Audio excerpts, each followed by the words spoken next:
pertandingan itu? Ya, jadi kita berencana mengajak Dewa United dengan Rans FC untuk uji coba di 3 minggu setelah Lebaran. Di Palembang berarti, Bos? Di Palembang, kita usahakan di Palembang. Nanti setelah itu kita komunikasi dengan Rans atau Dewa United. Ya kita ambil lah win-win solution, tapi kita harapkan di Palembang. Untuk yang ajakan dari Persis Solo sendiri gimana, Bos?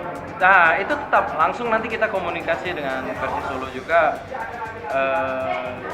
Persiapannya gimana? Persiapannya dalam artian begini. Persiapannya apakah mereka yang datang ke sini atau kita yang ke sana? Nah, ini nanti kita komunikasikan ini. Harapannya apa, Bos, dengan adanya latih tanding ini, Bos? Ya, harapannya yang pertama menjaga silaturahmi kita sesama kontestan di Liga 2. Tapi yang utama sekali mengukur kemampuan selama kita kurang lebih 1 bulan ini latihan. Latihan juga, ya? Oke, Bos. Thank you, Bos.